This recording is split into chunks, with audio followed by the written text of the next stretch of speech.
everyone, and good evening, Dr. Brad Williams. Welcome to the Asia Initiative Lecture Series. My name is Amanda Wan, and I'm the founder and coordinator of the Asia Initiative Lecture Series at the Institute of World Politics.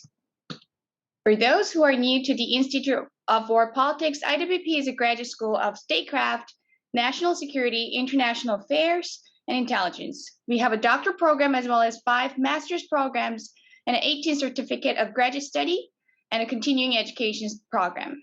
The objective of this lecture series is to broaden the scope and discussion on a range of intelligence, foreign policy, and security issues attendant to the Asian geopolitical, socioeconomic, and cultural spheres of influence. Today, we have Dr. Brad Williams, who will be presenting a lecture on his book, Japanese Foreign Intelligence and Grand Strategy. Dr. Brad Williams is an associate professor in the Department of Asian and International Studies at the City University of Hong Kong.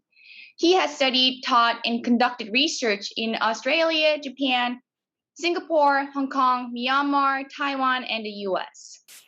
Dr. Brad Williams has published on a diverse range of issues in Japanese politics and foreign policy, and is also the author of Resolving the Russo-Japanese Territorial Dispute, Hokkaido and Sakhalin Relations. Dr. Brad Williams, thank you very much for joining us today. Yeah, thank you very much, Amanda, for the warm introduction, and thank you to the IWP for hosting me today.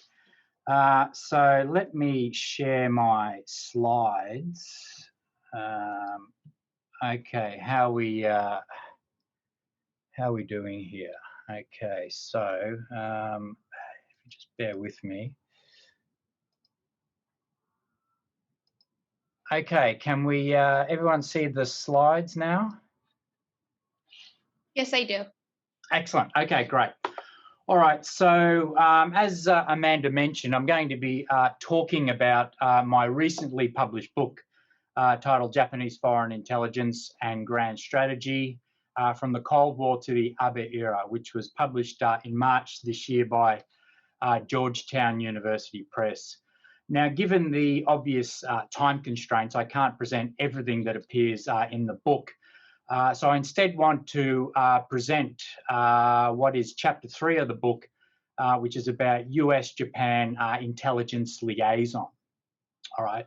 But before I do so, I just want to talk a little bit about the broader book project. So I will explain why I was interested in this particular project, why I adopted the analytical framework that I did that centered on grand strategy and norms. Now, if we move on to the topic of today's presentation, I'm going to be looking at the impact of the norm of bilateralism. I'll be explaining this very shortly, on Japan's foreign intelligence institutions and capabilities across 4 liaison mechanisms.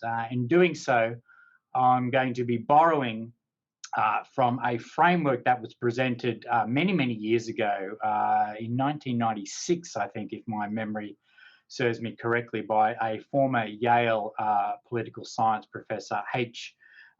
Bradford Westerfield. So those 4 liaison mechanisms are institution building and collaborative operations, facilities access, information, and support in terms of training and intelligence equipment provision. So the argument that I'll be making in today's presentation about bilateral intelligence liaison is that the US assisted in establishing intelligence organizations in Japan during the early Cold War years that would serve as liaison partners and engage in various forms of collaborative operations in pursuit of regional geostrategic objectives during the Cold War.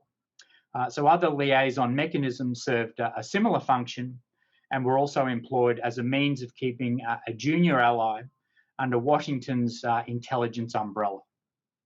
So while Japanese foreign intelligence largely adhered to bilateralist norms, the relationship did occasionally cause tensions between the respective intelligence communities and their political overseers. Okay, so let me move on to the motivation for this particular project. So Japan, like most countries, has organizations or agencies whose remit involves the collection of foreign intelligence, the collection, the analysis, and the dissemination of foreign intelligence. Now, a lot of Japanese observers, quite critical of Japan's intelligence community, arguing that it is relatively underdeveloped, all right, and is quite abnormal, all right,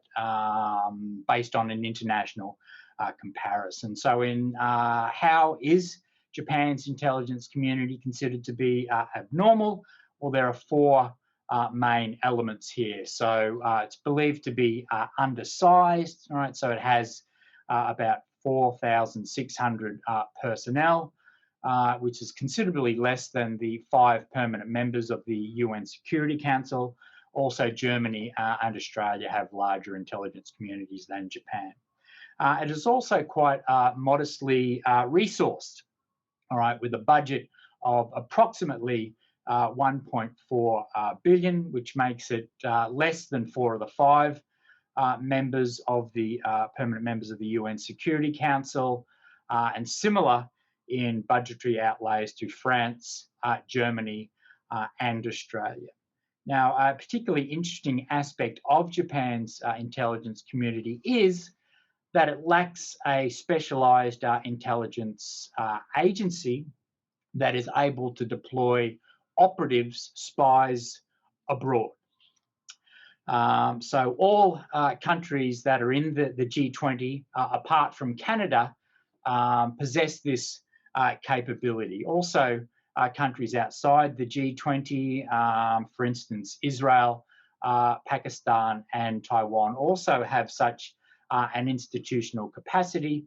But the fact that Japan doesn't, despite attempts in the early Cold War years, has become a lightning rod for critics in Japan.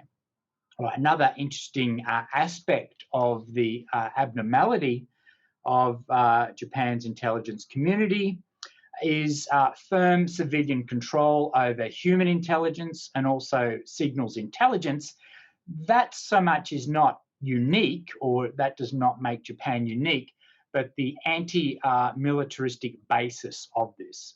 Anti-militarism, is a norm that's defined as opposition to Japan's military establishment, the opposition to its foreign deployment, and also fears of democratic retreat. All right, so this norm of anti-militarism has seen Japan's Ministry of Foreign Affairs control defense attaché reporting. So Japan's defense attachés are seconded to the Ministry of Foreign Affairs, and the cables that they send from Japan's diplomatic missions have been, in the past, routed through the Ministry of Foreign Affairs. They aren't sent directly to, well, the previous Japan Defense Agency, all right? And the Ministry of Foreign Affairs did not necessarily pass on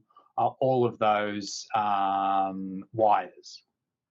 Another interesting aspect is police, the National Police Agency, its authority over signals intelligence. And I'll talk a little bit more about that shortly. And finally, another interesting aspect of Japan's intelligence community during the Cold War is its very strong economic orientation. So if we have a look to the right at Japan's intelligence community, so the main agencies that comprise the IC are the Cabinet Intelligence and Research Organisation, the National Police Agency, the Public Security Intelligence Agency, the Ministry of Foreign Affairs, the Ministry of Defence. All right, so the MOFA, the MOD, and the MPA have units within them whose remit is foreign intelligence.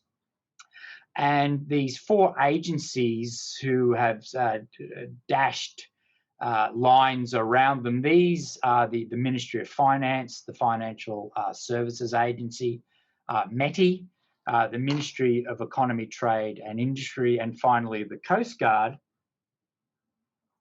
They can be considered associate members of Japan's intelligence community.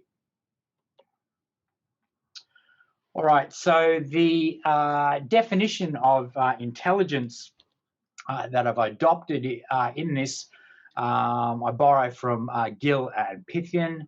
It's quite a standard definition, but if you'll see, this and a lot of intelligence studies have tended to use a definition that is limited to strategic and military matters. All right, so those of you out there who are familiar with Japan's post-war foreign foreign economic and security policies will know, of course, that the post-war Japanese state conceived security broadly. All right, so it wasn't just about military or security matters.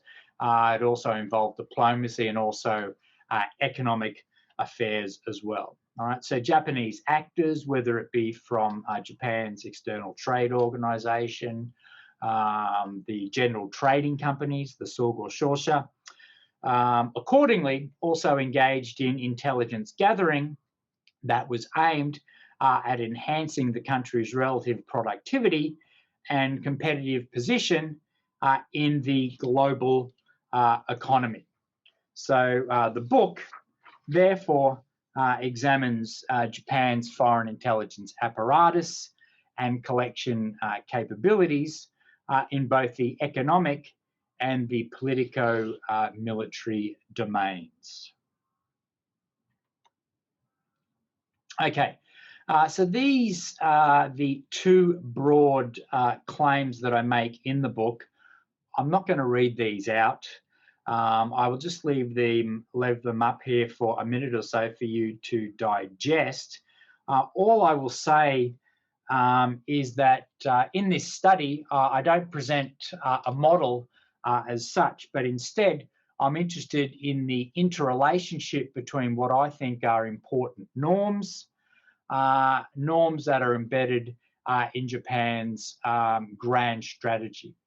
In particular, I'm also interested in the role of norm entrepreneurs, both individual norm entrepreneurs, also institutional norm entrepreneurs, and how they have dealt with various opportunities and constraints within Japan's domestic and regional policy environments.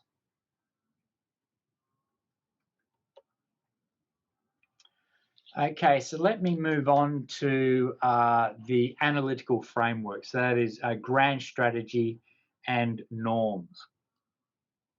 All right, so intelligence, of course, ideally serves as an input into foreign policy, which in turn contributes to grand strategy. So grand strategy is a master plan about the way a country sees itself in the world. All right, now many observers of Japanese foreign security policy have argued that Japan, in fact, doesn't possess a grand strategy, that it hasn't possessed a grand strategy. How could it, they argue, because Japan has in the past has been described as the quintessential reactionary state, all right? A state that doesn't move, that doesn't behave on the international stage according to its own policy objectives, but responds instead to pressure for foreign sources. And the main foreign source of pressure, of course, is the United States. This is a perspective that I disagree with. I think Japan has had a grand strategy. All right, so we need to move beyond a very military-oriented understanding of grand strategy. All right, the concept has evolved, all right, to mean the adaptation of domestic and international resources, all right, for security in both war and peace. So grand strategy forms the starting point, the analytical starting point for this study.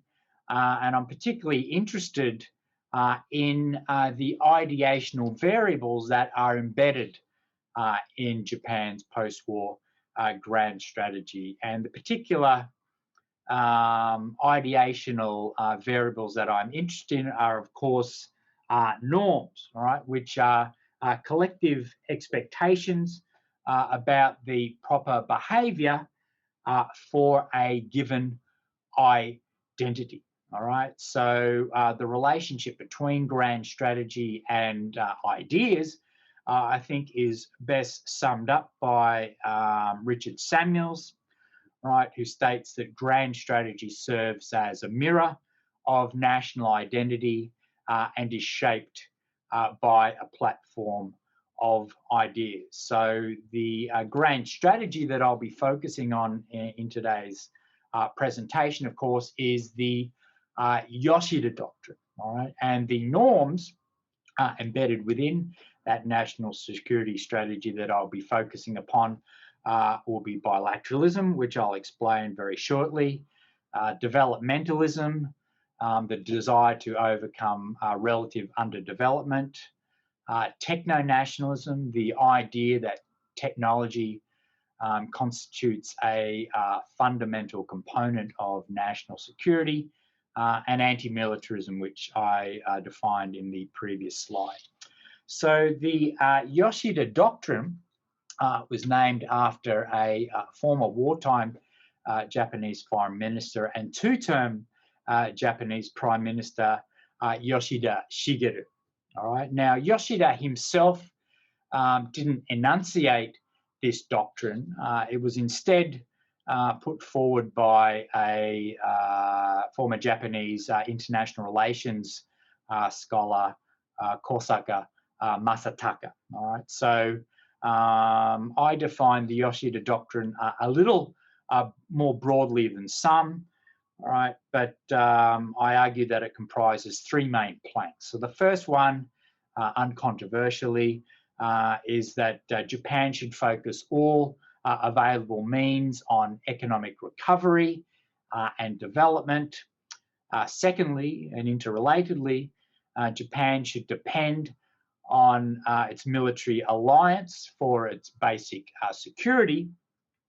And thirdly, any rearmament that Japan should undertake should be for self-defense purposes in order to supplement the alliance as prescribed by anti-militarism. Now, those of you who know about Yoshida know that he was a realist. All right, he certainly was no pacifist. All right, so some might argue that that claiming that anti-militarism is embedded in this national security strategy is incorrect. However, what we need to be aware of is that Yoshida repeatedly made claims about anti-militarism, made appeals to anti-militarism in order to deflect frequent American demands that Japan undertake substantial remilitarization. So, in other words, Yoshida was instrumentalizing the norm to further what he conceived to be Japan's national interests, right, without being a captive to anti-militarism's normative mandate. So even if Yoshida himself was not a firm adherent of anti-militarism, he was joined in that respect for different reasons, of course, by the Japanese left, the Japan Communist Party, the Socialist Party in particular, also the revisionist faction within the Liberal Democratic Party, the revisionists, all right. But this norm was adhered to by the so-called Yoshida school. So these were adherents of Yoshida and the Yoshida line, and these political actors, right, within the LDP and also the Japanese bureaucracy were adherents, and they were able to resist challenges to the Yoshida doctrine. All right, so if we look at how this relates to the issue of identity, of course, Japan had multiple identities during the Cold War. And those identities were that Japan saw itself and was seen as a junior US ally, a technology-oriented developmental and anti-militaristic state.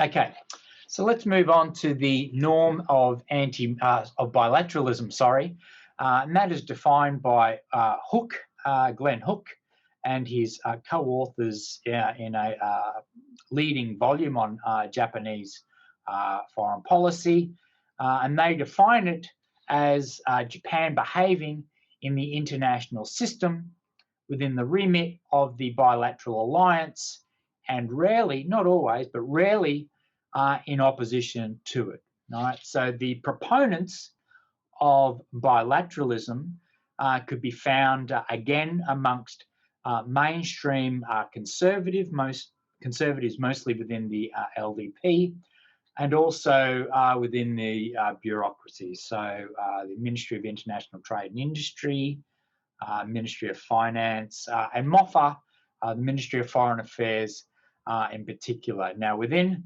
MOFA, it was the important North American Bureau and the Treaties Bureau. So for any Japanese foreign ministry official, right, who had aspirations of reaching the coveted post of the Deputy Administrative Foreign Minister, they needed to serve in one or both of these bureaus. All right, so the fact that these bureaus were so important demonstrated how important the norm of bilateralism was and remains to this day for Japan's Ministry of Foreign Affairs. So again, we had opposition to this from both the Japanese left, all right, who argued that the alliance with the United States, the US-Japan alliance, would have a militarizing influence on Japan, that it would embroil Japan in unwanted conflicts with its communist neighbors, the Soviet Union, North Korea, and China, and that it also contradicted public opinion and also undermined democracy. Now, Japan's conservative revisionists basically chafed at the lack of autonomy that resulted from the close military alliance with the United States. So being placed under the American intelligence umbrella meant Japan did not require a large and sophisticated intelligence community, or was pressured not to develop certain institutions and capabilities.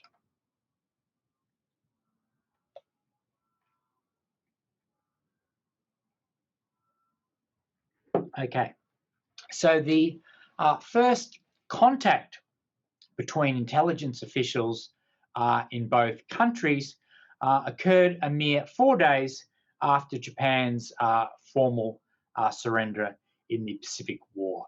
A Japanese delegation of military and government officials flew to Manila, where MacArthur was based, and they were to receive instructions for implementing the surrender, and they were also to provide information to US military officials for the impending arrival of MacArthur. Now, if we have a look at this photo on the left here, we have Major General Charles Willoughby. He was General MacArthur's German-born military intelligence chief. And this figure on the right is, to his right, is Lieutenant General Kawabe Torashiro. So you can understand that shortly after the end of the war, there was a little apprehension between both parties about meeting, all right? But despite this apprehension, both sides appeared to get on quite well. Kawabe, for one, was able to speak German, so both he and Willoughby were able to converse in German. So the meeting between both sides actually went off rather well, which of course would serve as a portent for the occupation that would soon be occurring. Now, Kawabe was not the only one seeking to build bridges with Japan's former foes. Lieutenant General Arisue Seizo was another one who was also involved in organising a welcoming committee for MacArthur when MacArthur arrived in Japan at the end of August. He adopted something of a hedging strategy in his early dealings with the Americans. All right, he wasn't sure about how the early occupation would turn out. So, in a manner that resembled his German counterpart Reinhard Gehlen, he hid a number of important documents that he thought might become useful if things go awry. All right, so he was going to use these documents as a trump card for his own protection. And if this didn't work, he planned to resist the US occupation forces. Of course, we all know that such a drastic measure would prove unnecessary. All right, so the United States served as a midwife and a tutor to the Japanese intelligence community. In fact, these were roles that the United States intelligence served in relation to Austria, Germany as well. So it wasn't unique to Japan, these particular roles. But we see the US role as a midwife and tutor. We can see this in terms of a number of agencies, Japanese agencies that were established shortly after US occupation forces arrived in Japan. And that was the Qatar Agency, the Cabinet Research Chamber, the CRC, the Musashi Agency, and finally Nibetsu. This was Japan's primary signals intelligence agency. So of these four agencies, it was the Qatar Agency and Musashi were also involved in joint operations with their American colleagues. So we all know that during the early stages of the occupation, during the first 2 years at least, that the prime goals were to democratize Japan and to demilitarize it, all right, to weaken Japan, to make it transform it into a democracy so it would no longer threaten its regional neighbors, all right. So demilitarization extended to Japan's wartime intelligence machinery, the special service agencies, or the Tokumu-kikan, as they are known in Japan. So there were a large number of these agencies that were demobilized, all right. A number of them, the officers in these were graduates of Japan's famed Nakano intelligence school. So during the war, of course, operatives from these special service agencies proceeded, complemented, and expanded upon the Japanese military occupations of Asia during the war.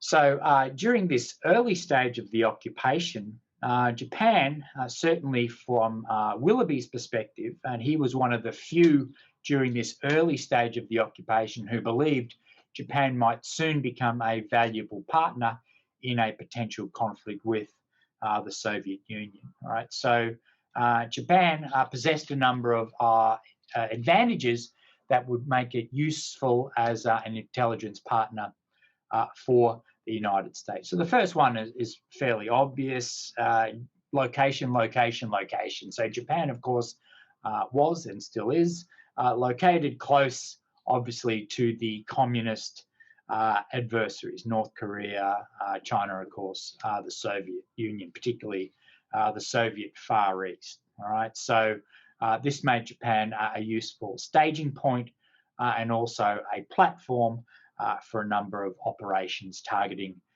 these countries. And of course, geographic propinquity was buttressed by the enormous reservoirs of knowledge that the Japanese occupying forces had of the Soviet Far East, large parts of China, large parts of Southeast Asia. So this was knowledge, of course, that the Americans could tap into.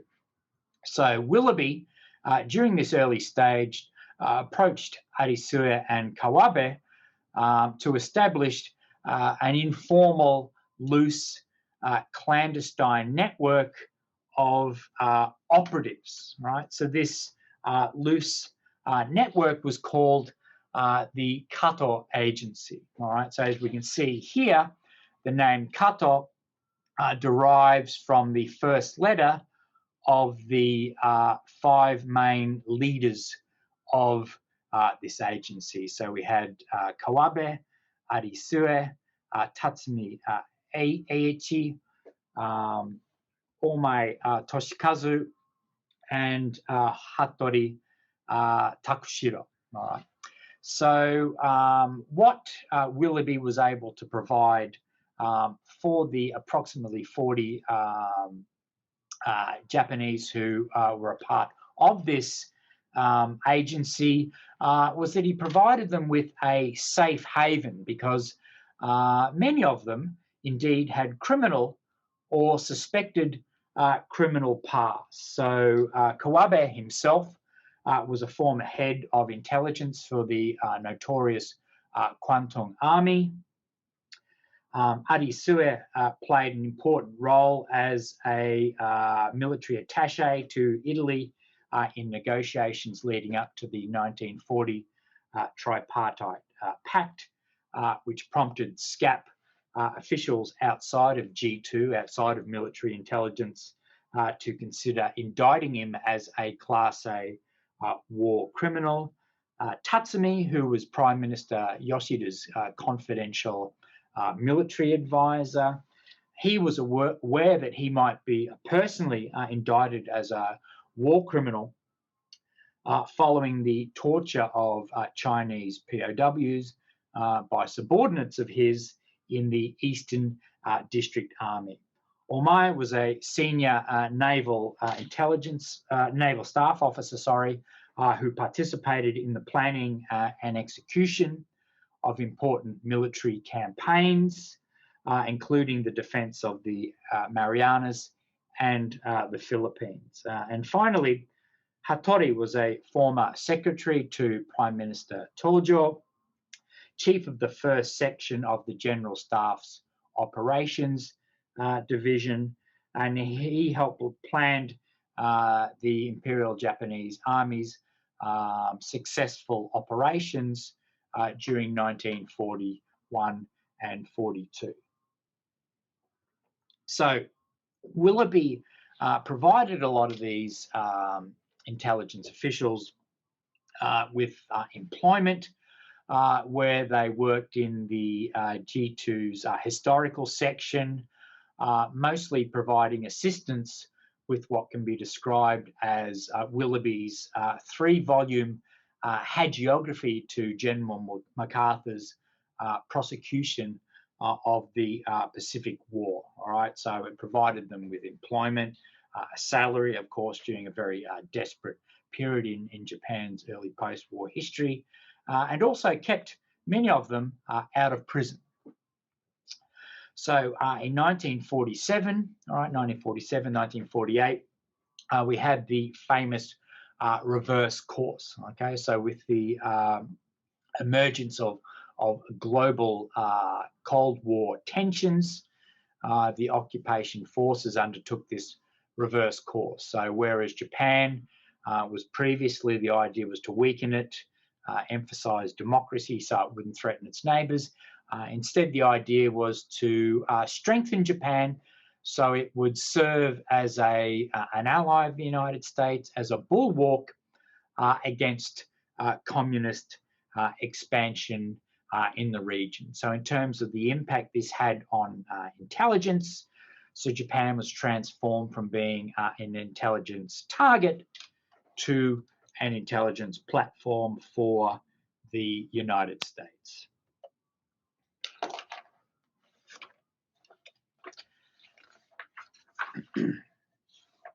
All right, so I will talk about an operation that the Qatar Agency were entrusted with, and that was Operation Takamatsu. And this was a two-pronged strategy which was planned in 1948 and was supposed to be conducted the following year. All right, so it was broken up into Take, which was centered upon a foreign intelligence gathering campaign, which was further subdivided into a northern and southern theatres. So in the north, operating from within Japan's northernmost island of Hokkaido, the idea was to send operatives to Sakhalin, the southern half of which, of course, was Japan's former colony called Karafuto, and also the former Japanese Kuril Islands, right, which the Soviet Union had occupied during the closing stages of the Pacific War and beyond. In terms of the southern theatre of operations, China and North Korea were the foci. Now, Matsu had a domestic focus. So the focus was on domestic communist threats. So the resurgent Japan Communist Party, labour activists, and also repatriated Japanese prisoners of war, many of whom had been indoctrinated or brainwashed in Soviet labour camps. So there were a number of problems that arose with this operation. First of all, G2, US military intelligence, provided very loose supervision. So G2 was involved in the planning, provided assistance, logistical support, but basically left the planning to the Qatar Agency operatives. So this very loose supervisory arrangement was in many ways a microcosm, of course, of SCAPS, the Supreme Commander of Allied Powers, or General Douglas MacArthur, all right, SCAP's indirect rule over Japan, where SCAP issued directives, and it was the Japanese government bureaucracy that carried out these policies. The second problem was mismatched objectives. So a number of these Japanese participants exaggerated their skills in gathering intelligence for the United States. Many of them, of course, all of them were stridently anti-communist. So that was an objective, of course, that they shared with SCAP and with Willoughby in particular. But beyond that, they were really motivated by the desire to pursue or to use intelligence cooperation with the United States to promote a right-wing agenda, which of course included a reconstituted Japanese military, which would serve, of course, a resurgent Japan. So you could certainly not argue that the Japanese operatives were imbued with any strong sense of bilateralism.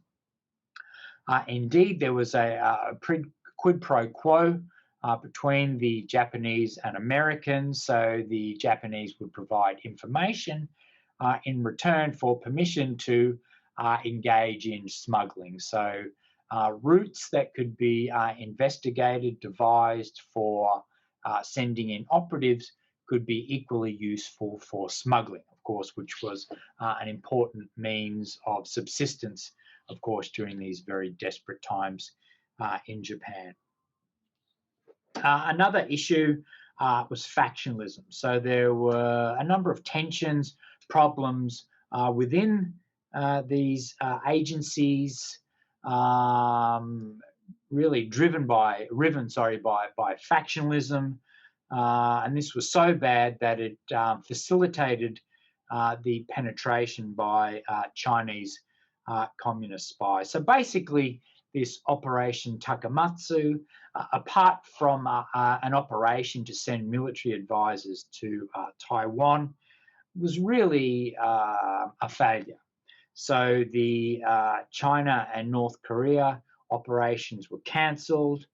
A Japanese fishing vessel that was sent to Soviet waters was apprehended, and the crew were given a 15-year sentence, of which they served 7 years.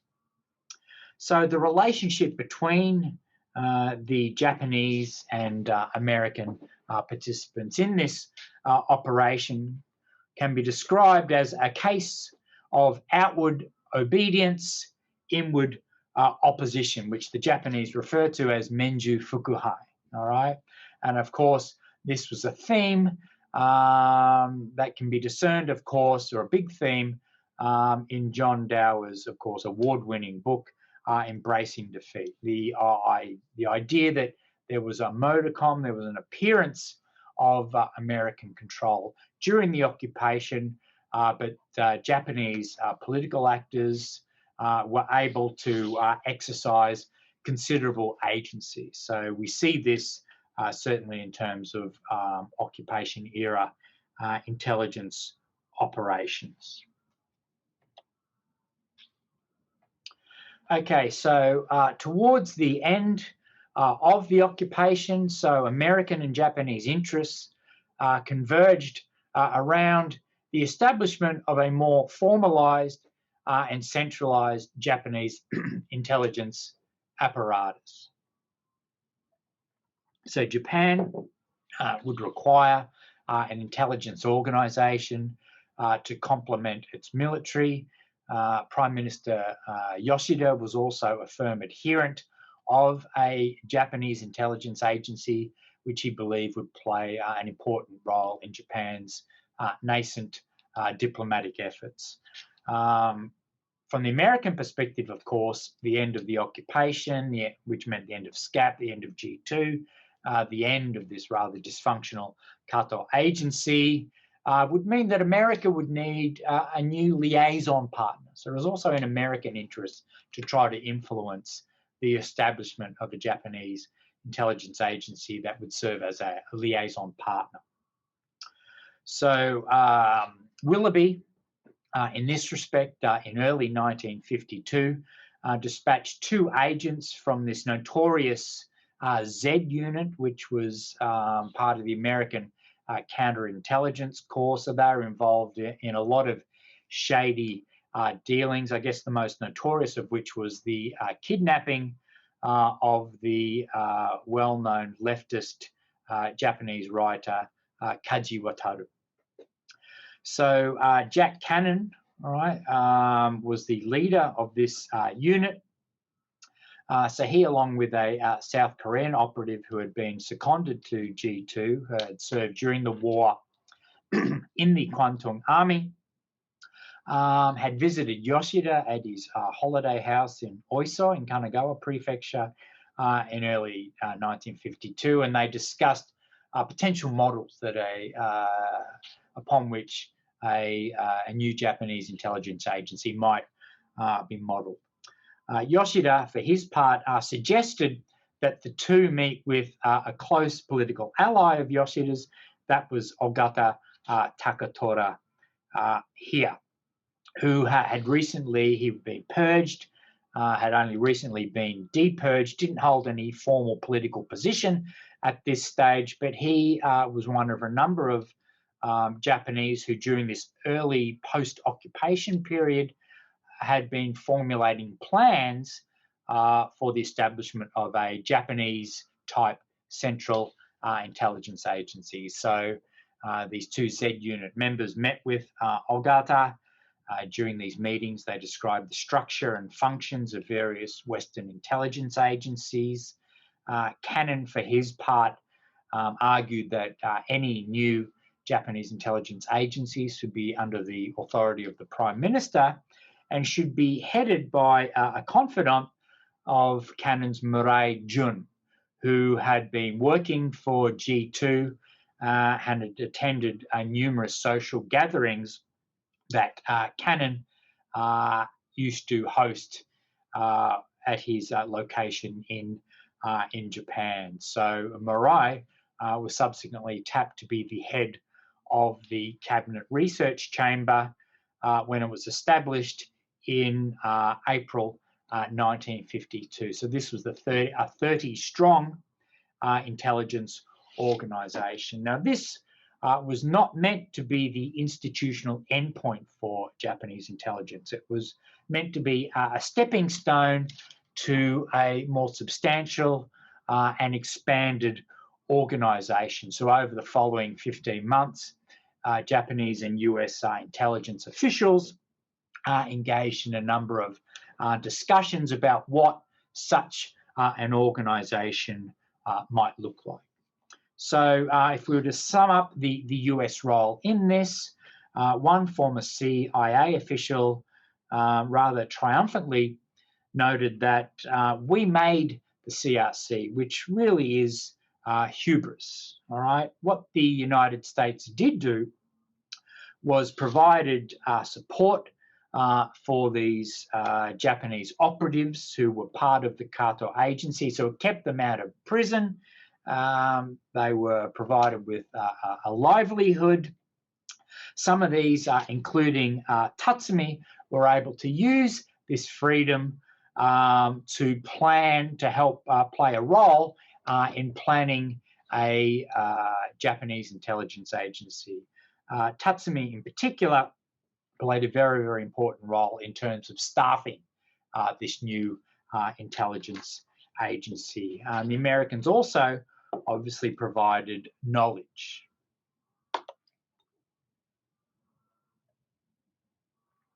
Okay, so let's now talk about a joint intelligence agency, the Musashi Agency. So this was established in 1961 and grew out of a program that had been initiated 5 years earlier called the MIST program, which stands for Military Intelligence Specialist Training. So even though it had been established in 1961, most Japanese, of course, didn't know about it really until 1977, when the Japan Communist Party in the Diet in Japan's parliament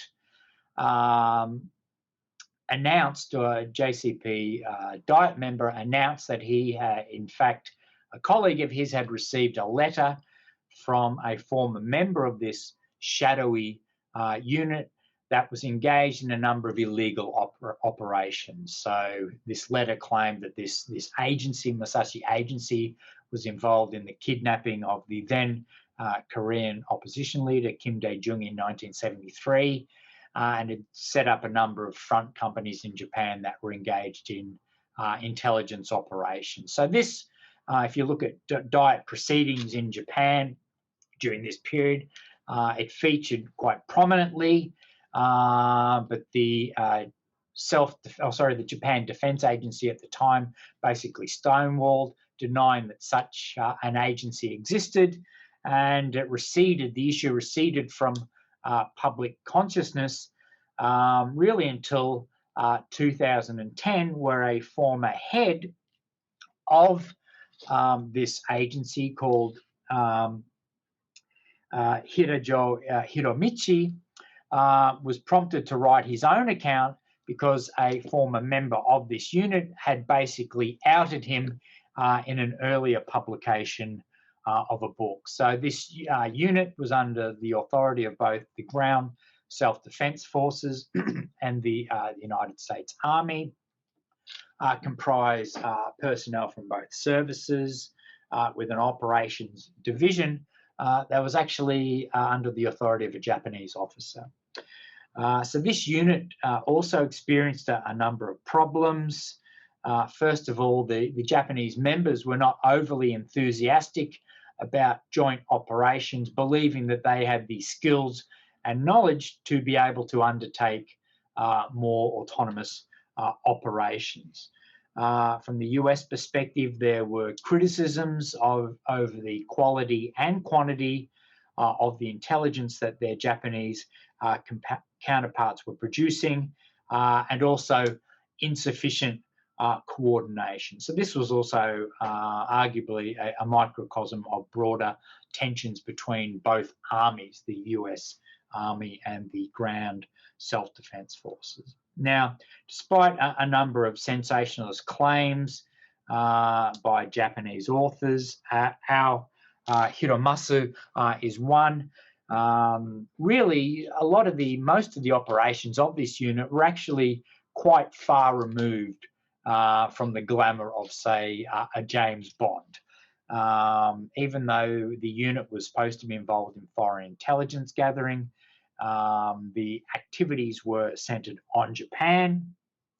And while there was a focus on human intelligence, this basically consisted of members of the unit interviewing Japanese who had traveled to either North Korea, the Soviet Union, or China, business people, sailors, etc., and gleaning intelligence after these so-called legal travelers returned to Japan. So it certainly wasn't the cloak and dagger type of operations that, that some people argue.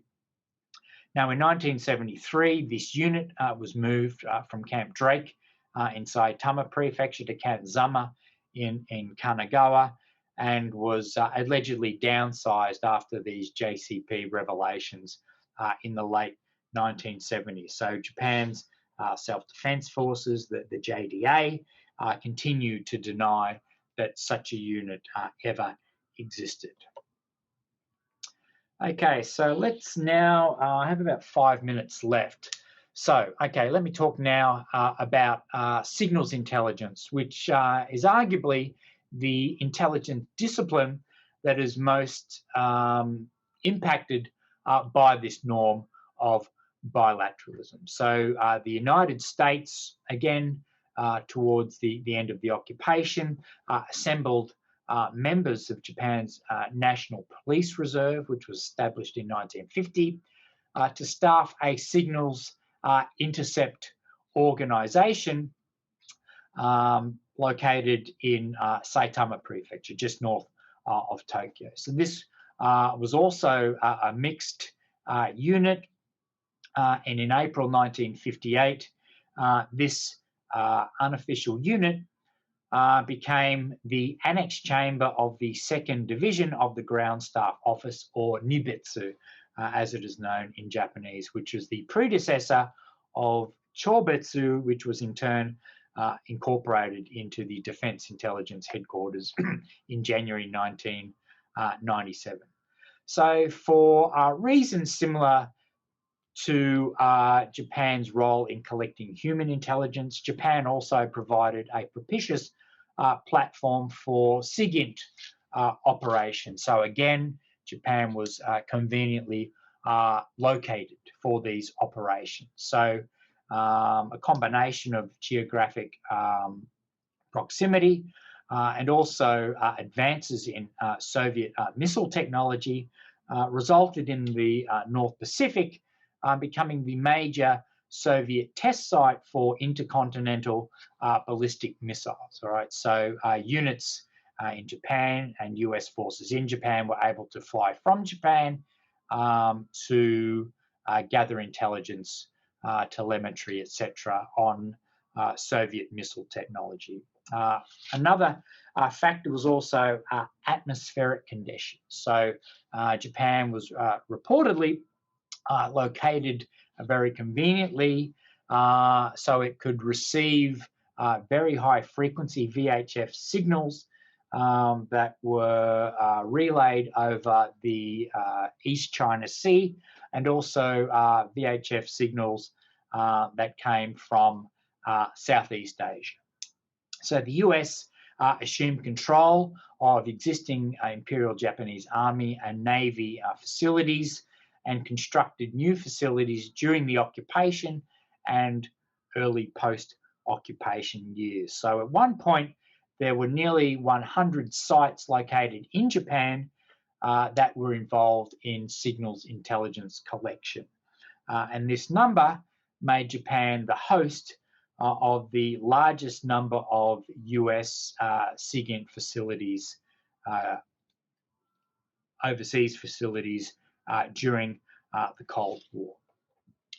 So in the early 1970s, the US partially transferred some of these facilities to the Japanese, but were able to retain a measure of influence over these operations through the joint manning of these facilities. One such facility located in the northwestern part of Hokkaido, called Wakkanai, hosted such a unit called Project Clef in 1982. This was a US unit that was located within the broader Japanese SIGINT base, but operated from their own rooms independently of the Japanese. And as I will discuss in the next slide, this unit remained secret until the early aftermath of the controversial Soviet downing of a Korean Airlines flight 007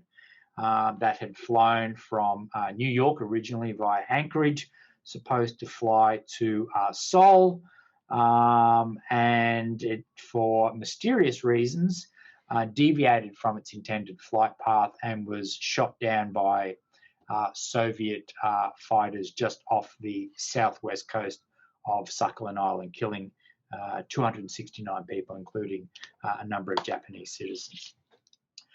So this downing revealed the highly asymmetrical nature of bilateral intelligence sharing. So both Project Clef and the Japanese themselves recorded Soviet air activity during the shootdown of KAL 007. So a former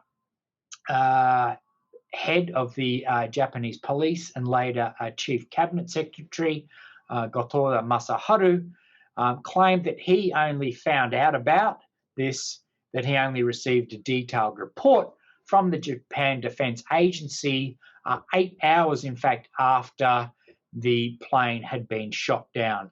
By this time, the self-defense forces had already sent their recordings from Wakkanai to the large signals intelligence base in Misawa in northern Honshu, and from there they were sent automatically to NSA headquarters in Maryland.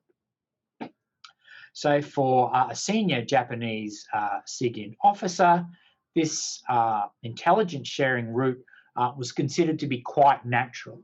Gotora himself was very upset at this, argued that this intelligence sharing mechanism questioned Japan's status as an independent state. Even the pro-US Ministry of Foreign Affairs was also critical of this, arguing that the SDF's behaviour endangered Japanese sovereignty and also undermined Japanese diplomacy.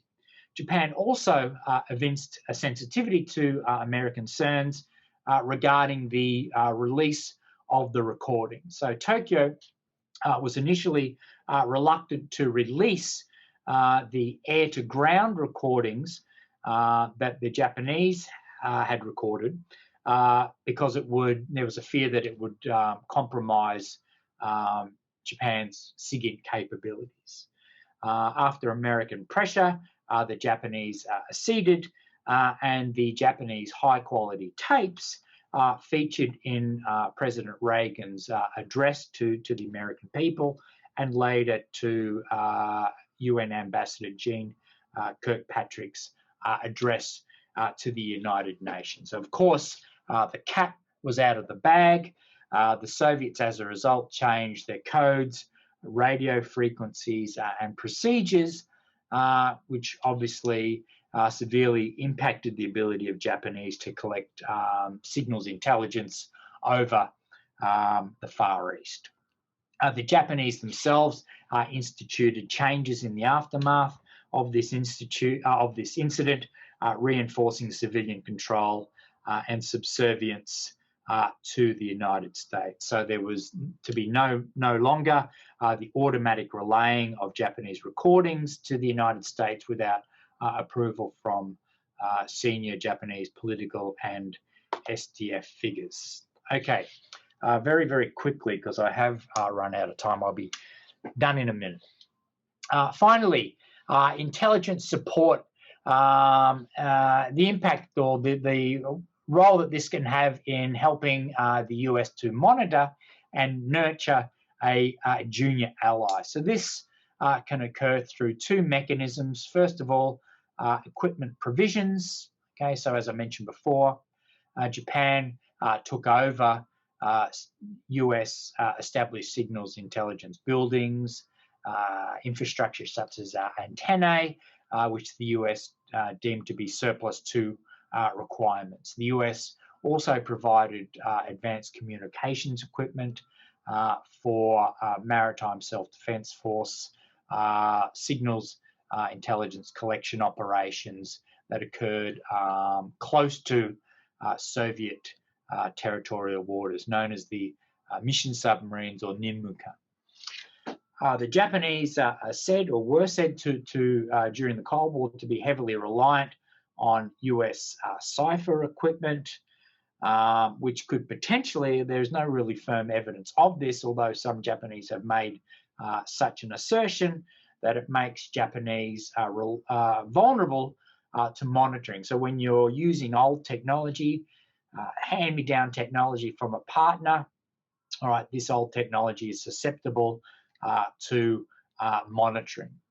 Training, so we all know that Japanese civil servants, there might be some of you out there today, receive extensive training abroad from the within the US in particular. So this is not just about the US imparting specialist knowledge, but is also believed to serve a means of socializing partners such as Japan into accepting liberal democratic norms and becoming reliable allies. Right? So there is evidence that in the context of US-Japan intelligence relations, that training transformed former foes into friends and reinforced the bilateral bonds between both sides. But of course, as we know, human psychology is very, very complex, and foreign training programs, of course, are not guaranteed to engender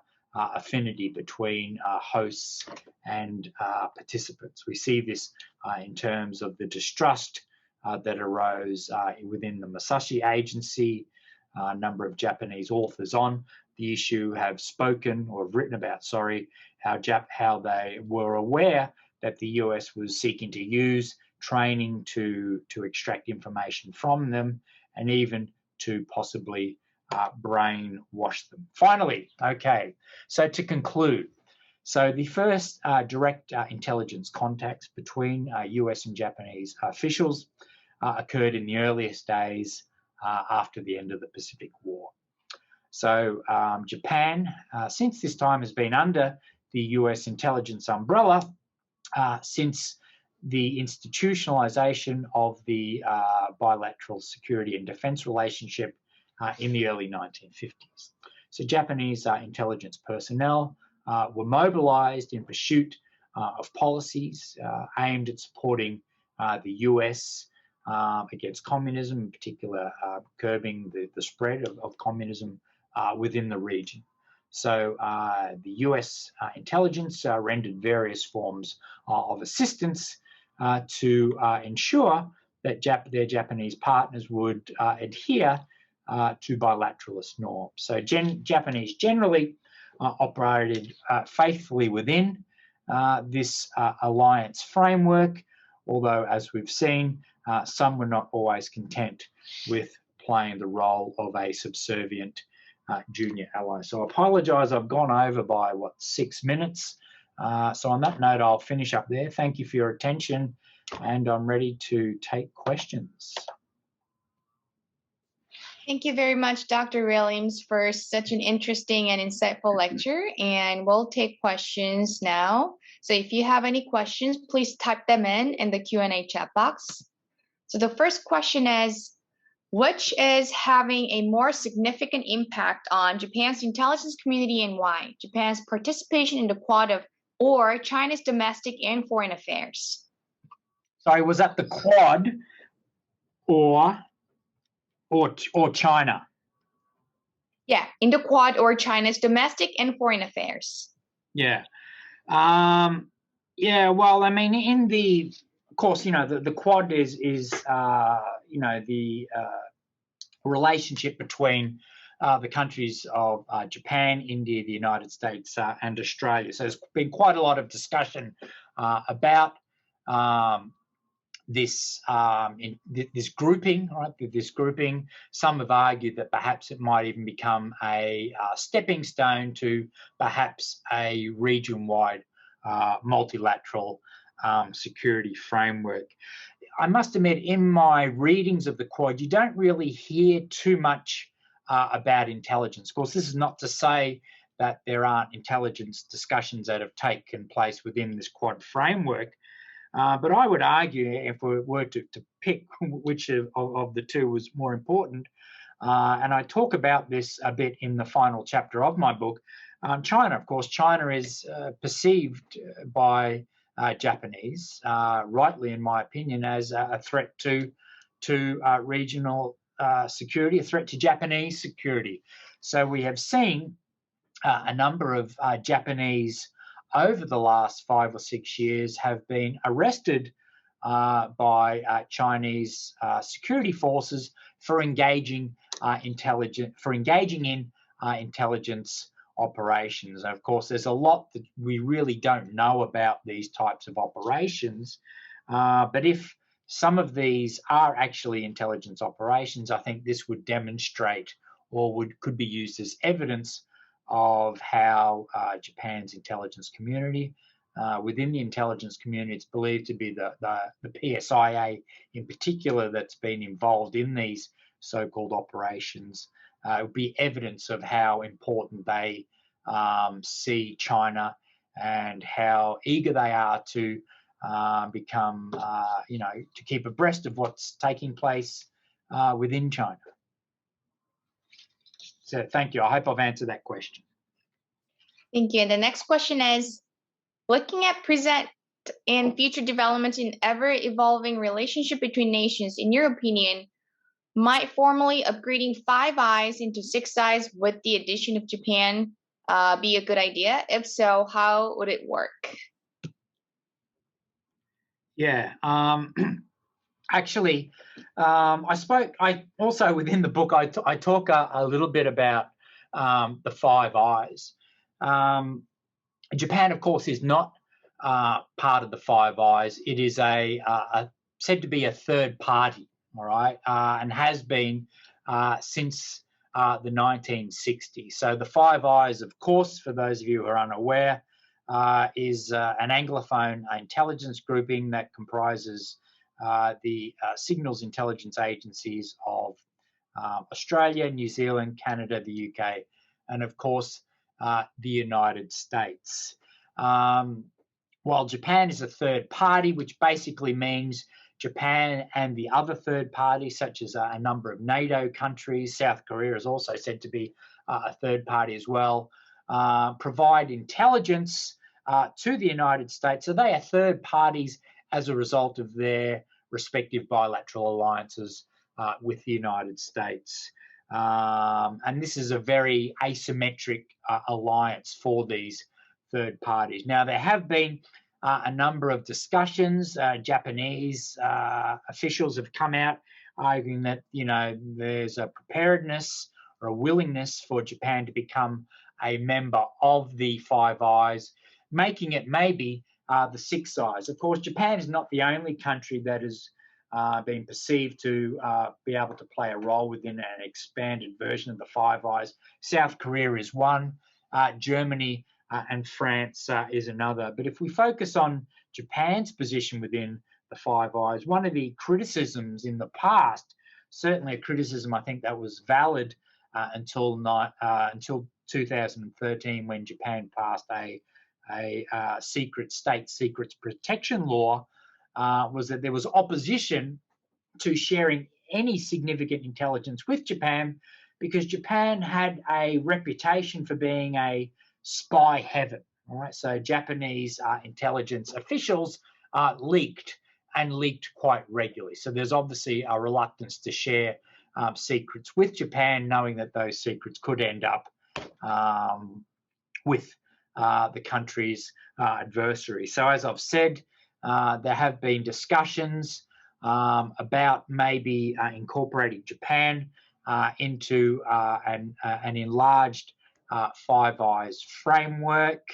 I don't think that there's opposition within the Five Eyes. I think Australia is supportive. The United States, I think, is largely supportive. But we'll just have to watch this space to see whether it happens. Should it happen? Yes, I would agree. Japan's a close ally of the United States. Japan cooperates with the Five Eyes partners in terms of security, intelligence operations. So you could argue that as Japan is slowly becoming more normalized in international security and intelligence affairs, you could argue that it's a logical extension or a next step that Japan becomes a full member of an expanded Five Eyes alliance. Thank you. And the next question is, how much is Japanese intelligence doctrine influenced by its adaptation of ancient Chinese art of war?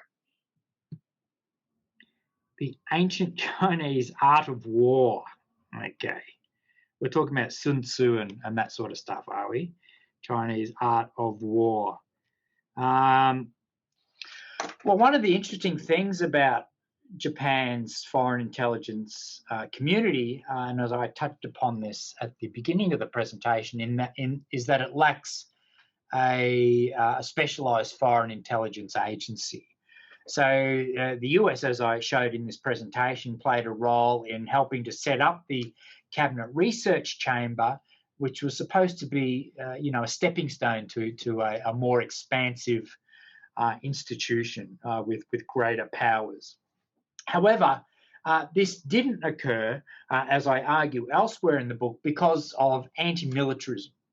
All right, there were fears that if Japan was to establish an analogous institution to a CIA, a JCIA, that this might undermine Japan's, of course, nascent democratic reforms in the 1950s. So the Japanese Diet and the Japanese mass media embarked in quite a vociferous campaign against any Japanese attempts to establish such an institution. So in that respect, I would argue that in terms of lacking this foreign human capability, that there probably isn't much of an impact, Chinese impact, particularly in terms of the ancient art of war on Japan's intelligence practices.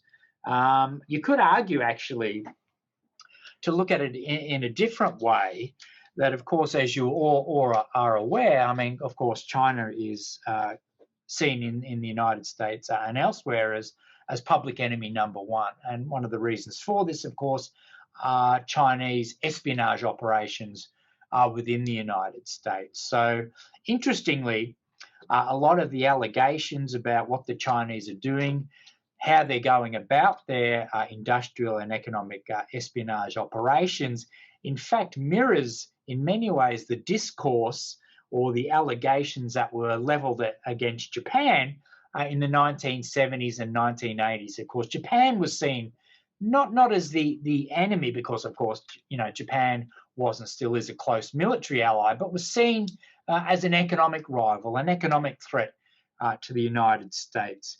So in many ways, I think you could argue that perhaps that maybe the Chinese have been copying some of Japan's earlier economic intelligence gathering practices. Thank you. And again, if you have any questions, you can just type them in the Q&A chat box right now. We'll just take a few more questions because we have a little bit of time left.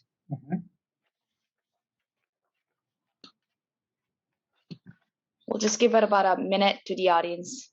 Sure, sure.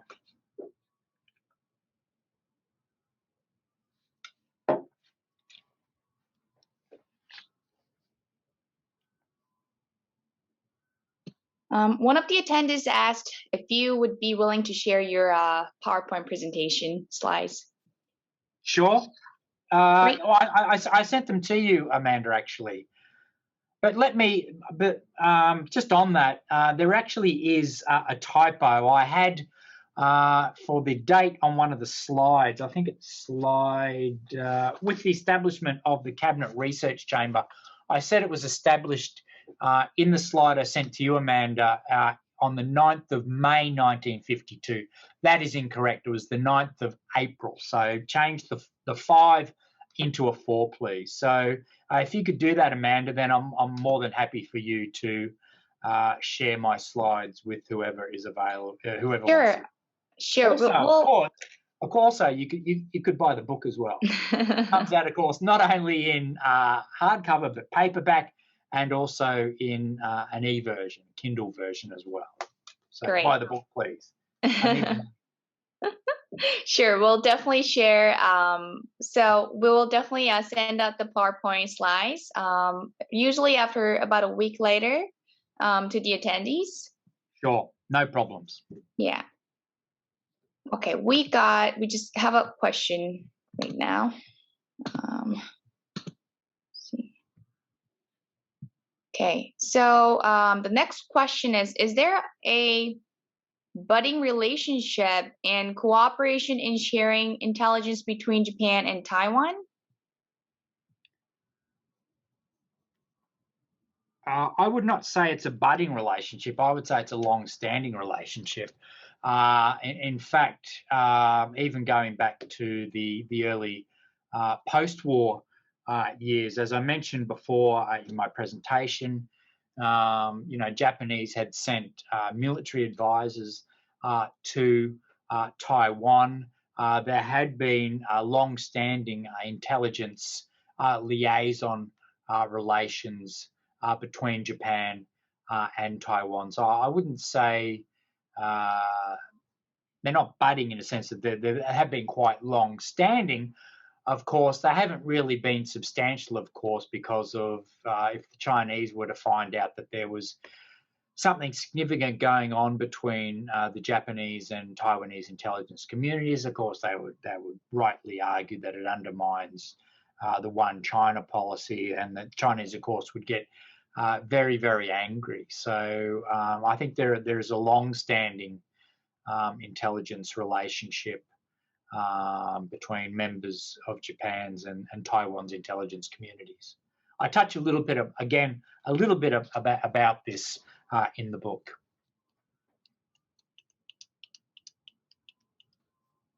Well, thank you very much, Dr. Williams, for joining us today. And thank you again for such an interesting and really just in-depth research on a very fascinating topic. And so we will have upcoming events in the fall. And if things go back to normal, then we'll probably have events in person. So please check them out on the website, IWP Events website. And again, thank you very much, everybody, for joining us today. And yeah, thank you, everyone, for your attention, and thank you for the excellent questions. I really enjoyed it. Thank you. And this concludes our presentation today. Thank you. Okay, take care, everyone. Bye.